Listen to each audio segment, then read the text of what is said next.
કે મારી સહજ રૂચિ જ એવી છે કે જેટલું નિર્માણ કરીએ બધું જ દેવના તાબાનું જ નિર્માણ કરવું છે.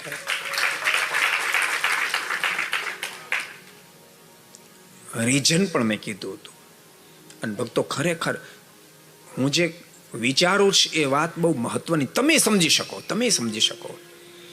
ભક્તો ઠાકોરજીની કૃપાથી આજ સરદાર મંદિરના સંતો પાસે ઠાકોરજી એટલી બધી કલાઓ, હોશિયારી, બધા જ ગુણો આપ્યા છે. એક એક ફિલ્ડમાં તૈયાર છે. કોઈ ફિલ્ડ એવું નથી, અહીં તમને થ્રીડી દેખાય છે ને, એ પણ આપણા સંતોએ નિર્માણ કર્યું છે. કોઈ એન્જિનિયરની જરૂર નથી, આ સંતોએ બનાવેલું થ્રીડી છે. કોઈ ફિલ્ડમાં કોઈ નહીં. સંગીતવાળા એટલા, સંગીતમાં પણ એટલા હોશિયાર. વિદ્વત્તામાં સ્વામી ડૉક્ટર સ્વામીએ કીધું હતું હમણાં બોટાદ, આપણા યોગેશ્વર સ્વામી બહુ મોટા વિદ્વાન ભક્તો. એવું તો મેં કીધું હતું સંપ્રદાયમાં બધા કરતાં અધિક વિદ્વાન છે. પણ સ્વામીએ જે વાત બતાવી મહત્વની, એક શિક્ષાપત્રી 212 શ્લોકની શિક્ષાપત્રી ઉપર 1600 પાનામાં ભાષ્ય સંસ્કૃતમાં લખ્યું. 1600 પાનામાં એ ભાષ્ય સ્વામી કહેતા હતા કે શંકરાચાર્યજી, રાઘવાચાર્ય, રામાનુજ સંપ્રદાયના રાઘવાચાર્યજી ને આ ભાષ્ય સ્વામી આપ્યું ત્યારે વાંચીને, બહુ મોટા વિદ્વાન પોતે હતા, એના મોઢામાંથી શબ્દ નીકળ્યા કે આખા વર્લ્ડ ખાતે વ્યાકરણમાં ટોપ વ્યક્તિ હોય ને તો આ લખનાર વ્યક્તિ, આખા વર્લ્ડ ખાતે. એવા સંસ્કૃતના વિદ્વાન સંતો આપ્યા છે. બીજા પણ આપણે ત્યાં સંસ્કૃતના વિદ્વાન બહુ સંતો છે. યોગેશ્વર સ્વામી છે, આનંદ સ્વામી છે, ક્ષમાસાગર સ્વામી, ભક્તવત્સલ, પ્રેમવત્સલ સ્વામી, સ્નેહસાગર સ્વામી, બધા બહુ મોટા વિદ્વાન સંતો છે. એટલે બધી જ બાબતમાં ઇંગ્લિશમાં પણ એટલા તૈયાર આપણી પાસે સંતો છે, બધી ભાષામાં તૈયાર છે. બધા ક્ષેત્રમાં ઠાકોર ખૂબ કુશળતા આપી છે. અને બધા કરતાં મોટી વાત કહો, બધા ગુણો હોવા છતાં પણ સાધુતા સભર જીવન જીવ્યા છે. તમને કદાચ આશ્ચર્ય થશે, 133-134 સંતો આપણા સંતો પાસે દો, પણ એકની પણ મને આટલી ચિંતા આની જેટલી નથી. એટલા ડાહ્યા છે પાછા, એટલા ડાહ્યા. અનુવૃત્તિ ભલે અમે ગમે ત્યાં રહેતા હોય, પણ જે સ્થાનમાં સંતો છે આદેશ પ્રમાણે જ કામ થતું, એમાં એક લેશ માત્ર, રોમ માત્ર ફેર નહીં. એટલે બધી તાકાત છે. તું વિચારું એવું કે આટલી બધી તાકાત ઠાકોરજી આપી છે, તો એ બધી તાકાત એ ઠાકોરજી રાજી કરવા માટે જ વાપરવી જોઈએ. આજે ભક્તો આપણે ટોટલ 11 સ્થાન સંભાળીએ છીએ. સરદાર સાથે મહુવા, ભાવનગર, બોટાદ, સુરત, મુંબઈ, વિદ્યાનગર, આ જગન્નાથપુરી, આફ્રિકા, અમેરિકા અને ઓસ્ટ્રેલિયા, ટોટલ 11 સ્થાન છે. પણ મને ખબર છે કે ઠાકોરજી આપેલી શક્તિથી આપણી હયાતીમાં હજુ આટલા બીજા નવા થવાના જ છે. મારી હયાતીમાં 250 જેટલા સાધુ તો હશે આપણી પાસે.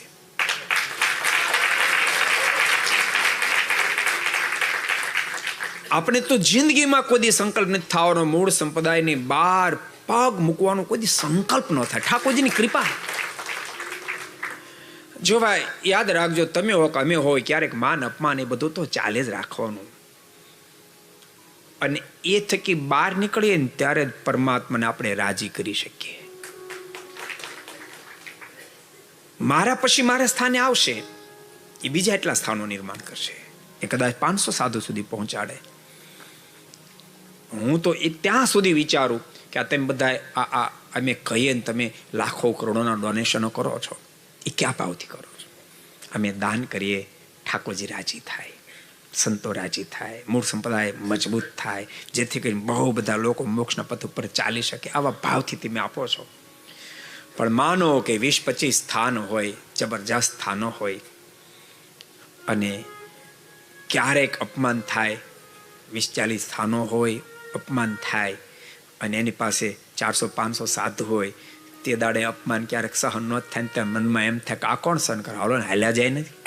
એ માની સંપ્રદાય છોડી જે હાલ્યો જાય ને, તે દાડે બધા સ્થાન ભેગો લેતો જાય. તે દાડે લાખો કરોડોનું દાન હરિભક્તોએ મૂળ સંપ્રદાયની સદ્ધરતા માટે આપ્યું, એ બધું એનું ફેલ થઈ જાય, આમાંથી બંધ થાય.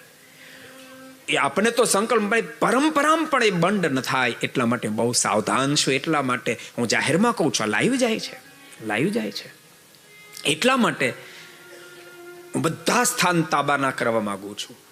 ભલે એ સ્થાનનું સંચાલન આપણે કરતા હશું, કારણ કે સંચાલન સ્થાનનું વ્યવસ્થિત સંતો કરે તો બહુ સમાજ થાય, માટે સંચાલન કરશું.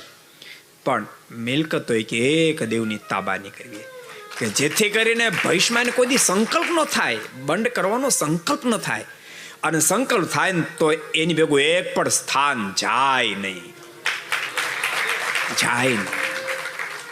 હરિભક્તો એ પરસેવો પાડીને જે ધન સંપત્તિ આપી છે, કાંતિભાઈ ખોટી વાત છે કાંઈ? ધન સંપત્તિ આપી છે, એ ધન સંપત્તિ નિષ્ફળ ન જાય. એ પરમાત્માની પ્રસન્નતા માટે કામ લાગે. એટલા માટે એક સ્થાન આપણે તાબાને કરીએ છીએ. જગન્નાથપુરી પણ વડતાલવાસી લક્ષ્મણદેવના તાબાનું થશે.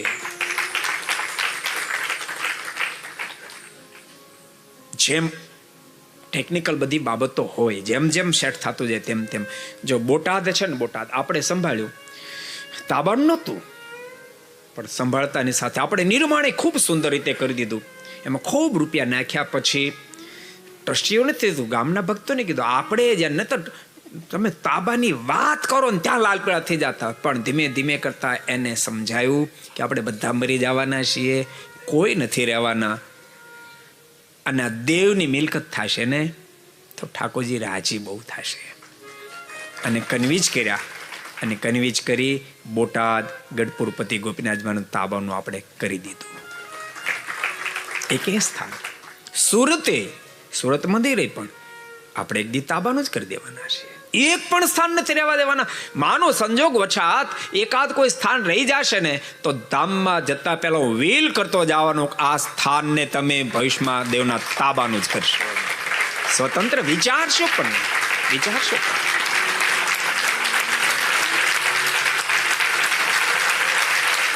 એટલે અહીંયા બે સાંભળે કહું, ઘેરે બે સાંભળે કહું છું, ભક્તો અહીં બહુ મોટું નિર્માણ કરી રહ્યા છે. ઠાકોરજીને આપ્યું હોય, જરૂર તમે આમાં મદદ થાજો, મારી તમને બધાને ભલામણ છે.